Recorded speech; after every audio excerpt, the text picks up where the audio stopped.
Bible एक वर्ष में।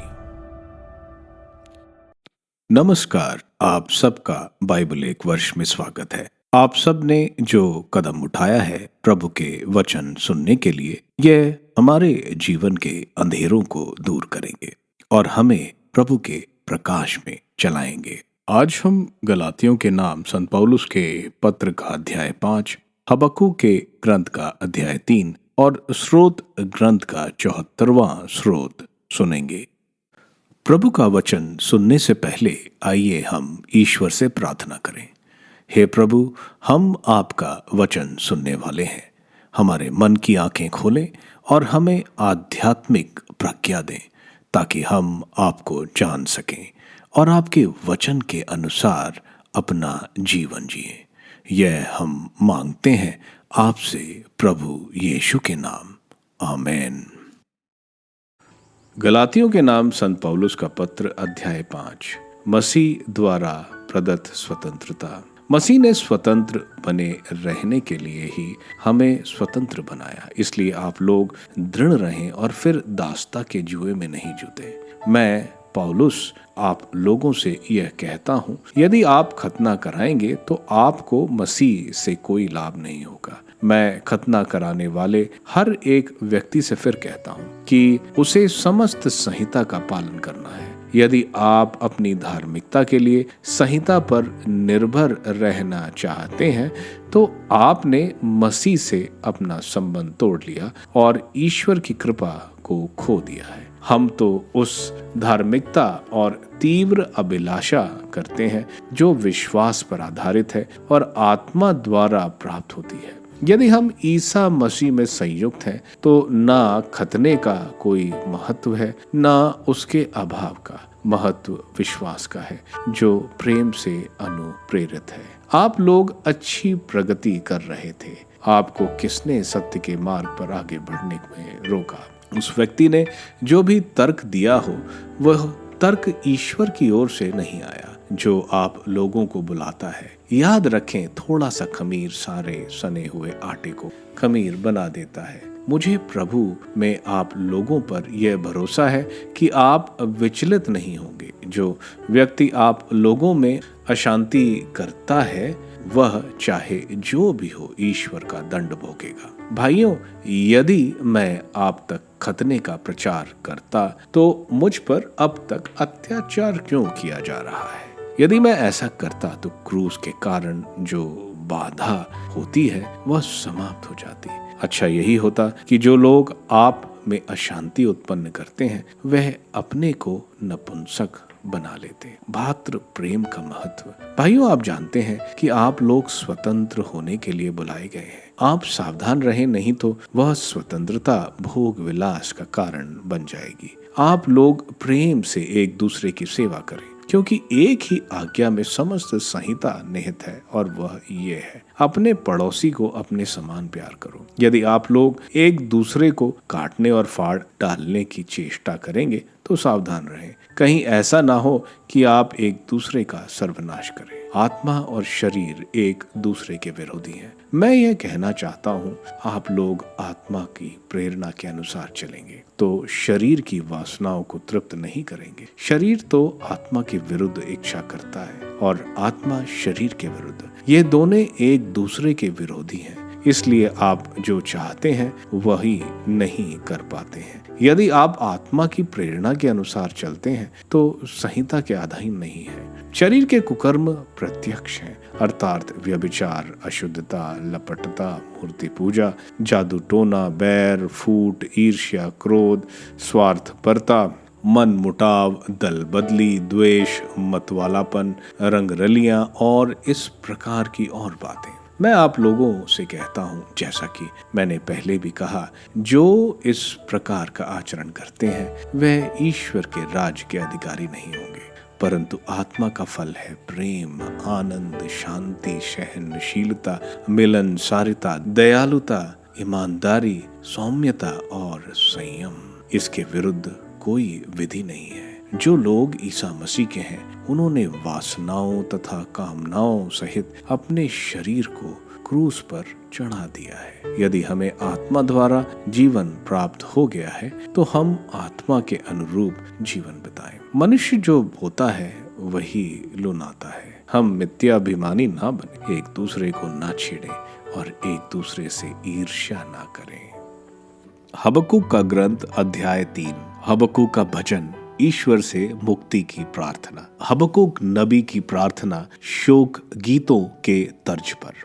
प्रभु, मैंने तेरे कार्यों का विवरण सुना और भयभीत हो उठा। प्रभु, हमारे समय में अपने कार्य दिखा, हमारे समय में इन्हें प्रदर्शित कर, किंतु क्रोध में भी अपनी दया को याद कर। ईश्वर तेमान से आ रहा है, परम पावन ईश्वर परान पर्वत से। उसकी महिमा आकाश पर छाई हुई है, उसकी स्तुति गान पृथ्वी भर में व्याप्त है। उसका तेज प्रकाश की तरह फैलता है, उसके हाथ में 2 किरणें निकलती हैं। यह उसके सामर्थ्य का रहस्य है। उसके आगे महामारी चलती है और उसके पीछे पीछे ज्वार। वह रुकता है तो पृथ्वी कांप उठती है, वह दृष्टि दौड़ाता है तो जातियां थर्रा उठती हैं। युग युग से खड़े पहाड़ फूटते हैं, शाश्वत पहाड़ियां विलीन हो जाती हैं, जिन पर वह प्राचीन काल में चलता था। कुशान के तंबू हिलते नजर आ रहे हैं, मिदियान के खेमे डोल रहे हैं। प्रभु ईश्वर, क्या तू नदियों से क्रोधित है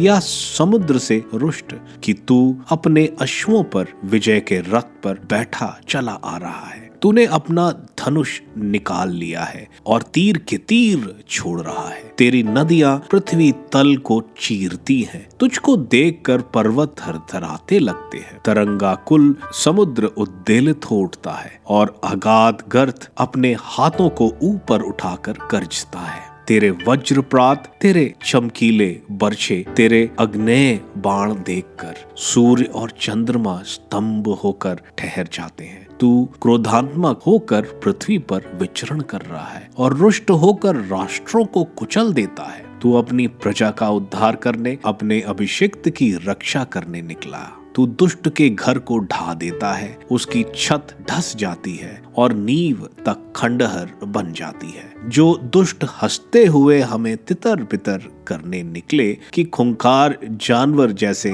हमें अपनी मान में ले जाकर लील जाएं, उनके नेताओं को तूने अपने बाणों का निशाना बनाया है। तूने समुद्र में गरजती प्रचंड लहरों में अपने अश्वों का मार्ग प्रशस्त किया। मैंने सुना और मेरे शरीर कांप उठा। सुनते ही मेरे होंठ कांपने लगे, मेरी हड्डियां शिथिल पड़ गईं, मेरे पैर लड़खड़ाने लगे। मैं उस विपत्ति के दिन तक निश्चल बैठा हूँ जब आक्रमण करने वाले राष्ट्र से लड़ने चलूंगा।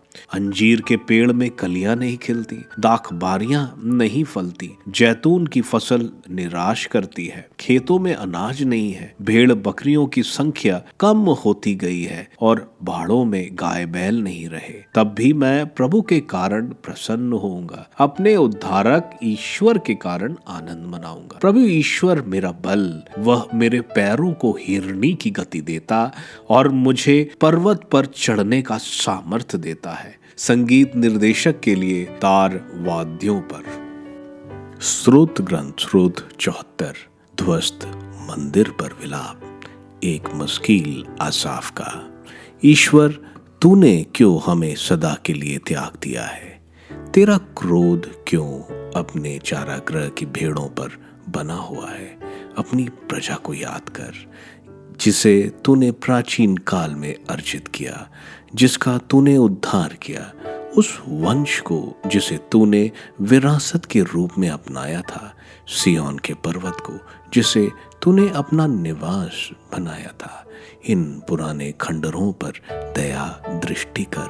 शत्रु ने पवित्र मंदिर को उजाड़ दिया, तेरे बैरियों ने तेरे प्रार्थना घर में शोर मचाया और वहां अपने विजयी झंडे फहराए। ऐसा लगा कि वह कुल्हाड़ी घुमाते हुए झाड़ झंखाड़ काट रहे थे। उन्होंने कुल्हाड़ियों और हथौड़ों से मंदिर के सभी उत्कीर्ण द्वार टुकड़े टुकड़े कर दिए। उन्होंने तेरे मंदिर में आग लगाई, तेरे नाम का निवास स्थान ढाकर दूषित कर दिया। उन्होंने अपने मन में कहा, हम उनका सर्वनाश करें, हम देश भर के सब सभागृह जला दें। हमें कोई चिन्ह नहीं दिखाया जाता, एक भी नबी शेष नहीं रहा। हम में कोई नहीं जानता कि कब तक ऐसा रहेगा। प्रभु, बैरी कब तक तेरी निंदा करता रहेगा? क्या शत्रु तेरे नाम का सदा उपहास करता रहेगा? तू क्यों अपना हाथ खींचता है? क्यों अपना दाहिना हाथ सीने से चिपकाता है? ईश्वर, तू आदिकाल से मेरा राजा है और पृथ्वी पर लोगों का उद्धार करता आ रहा है। तूने अपने सामर्थ्य से समुद्र को विभाजित किया और जल में मगरमच्छों के सिर टुकड़े टुकड़े कर दिए। तूने लेबनान के सिर तोड़ डाले और उसे समुद्र की जंतुओं को खिलाया। तूने झरने और जलाशयों बहाई और सदा बहने वाली नदियों को सुखाया। दिन तेरा है, रात भी तेरी है। तूने चंद्रमा और सूर्य को स्थापित किया। तूने पृथ्वी की सीमांतों को निर्धारित किया। तूने ग्रीष्म और शीत काल बनाया। प्रभु, याद कर कि शत्रु ने तेरी निंदा की है और एक नासमझ राष्ट्र ने तेरा नाम का उपहास किया है। अपने भक्तों के प्राण जंगली पशुओं के हवाले मत कर। अपने दरिद्रों का जीवन कभी ना बुला। अपना विधान याद कर। देश की गुफाएं हिंसा के अड्डे बन गई हैं। पद्दलितों को निराश ना होने दे। दरिद्र और निसहाय तेरे नाम की स्तुति करें। ईश्वर, उठ और अपने पक्ष का समर्थन कर। उन नासमझ लोगों की निरंतर होने वाली निंदा याद कर। अपने बैरियों की चिल्लाहट को, अपने विद्रोहियों के निरंतर बढ़ने वाले कोलाहल को ना बुला। गलातियों के नाम संत पौलुस के पत्र के अध्याय 5 में संत पौलुस बता रहे हैं कि नए विधान प्रभु यीशु में गलातियों को स्वतंत्रता मिली है, इसलिए पुराने विधान की दास्ता में उन्हें नहीं जाना चाहिए, क्योंकि मूसा का विधान को कोई भी पूरा नहीं कर सकता। यहूदियों ने 613 नियम बनाए थे। अगर एक भी नियम तोड़ा तो पूरा विधान तोड़ा माना जाता है। इसलिए पुराना विधान प्रभु यीशु की ओर संकेत करता है। इसलिए संत पौलुस बोल रहे हैं कि अगर वे अब अपना खतना कराएंगे तो उन्हें यहूदियों के सारे नियम मानने पड़ेंगे। इसलिए अगर वे खतना कराएंगे तो उन्हें प्रभु यीशु के क्रूस पर दी कुर्बानी का कोई लाभ नहीं। वे बोल रहे हैं कि प्रभु यीशु ने ना सरकमसिशन, खतना या अनसरकमसिशन, यानी खतना करना या ना करना, दोनों मायने नहीं रखते। क्या मायने रखता है वो है प्रभु में विश्वास और प्यार। प्यार किस तरह, वो प्रभु ने हमें बताया है। प्यार ईश्वर को अपने पूरे हृदय से और प्यार अपने पड़ोसी का। अगर हम अपने पड़ोसी को प्यार करते हैं तो दान धर्म करेंगे। आगे संत पौलुस गलातियों को बोल रहे हैं कि वे प्रभु के मार्ग में बहुत अच्छी तरह चल रहे थे, लेकिन उनको किसने उस राह से भटका दिया? वो जो भी हैं उनको प्रभु ने नहीं भेजा है। वे आगे खमीर की बात कर रहे हैं। खमीर पुराने विधान में पाप को संबोधन करता है, इसलिए यह खमीर पूरे समुदाय को दूषित कर सकता है। संत पौलुस बोल रहे हैं, अगर वे खतना में विश्वास करते तो यहूदी उन पर शोषण नहीं करते। अगर संत पौलुस खतने को मानते तो वे आगे बोल रहे हैं कि अब प्रभु ने उन्हें स्वतंत्र किया है, तो अब अपनी ही इच्छाओं पर नहीं, दूसरों के हित को भी सोचना चाहिए। लेकिन अगर कलीसिया में गुट बनेंगे तो कलीसिया टूट जाएगी। आगे संत पौलुस बोल रहे हैं कि उन्हें पवित्र आत्मा का अभिषेक मिला है, तो पवित्र आत्मा के अनुसार जीवन जीना चाहिए, क्योंकि शरीर और आत्मा दोनों विपरीत दिशा में काम करते हैं, और वो जो शरीर की वासना के अनुसार जीवन जीता है वह स्वर्ग राज नहीं जा सकता। हम सबको प्रभु की आत्मा का अभिषेक मिला हुआ है, इसलिए अपने शरीर और उसकी इच्छाओं को क्रूसित करें और पवित्र आत्मा के अनुसार जीवन बिताएं।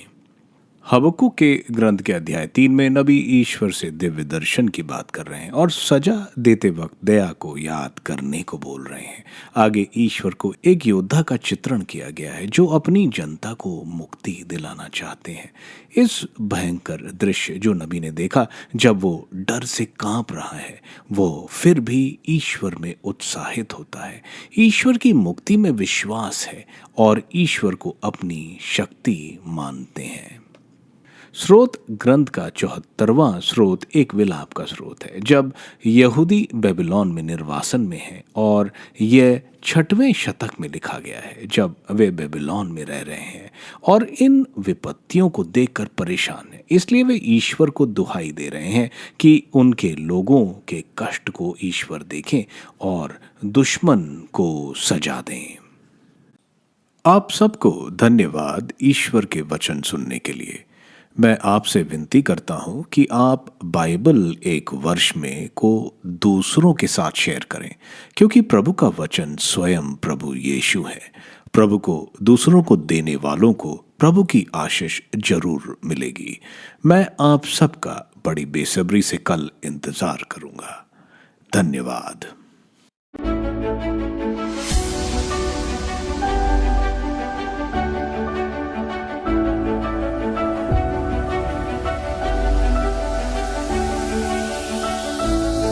बाइबल एक वर्ष में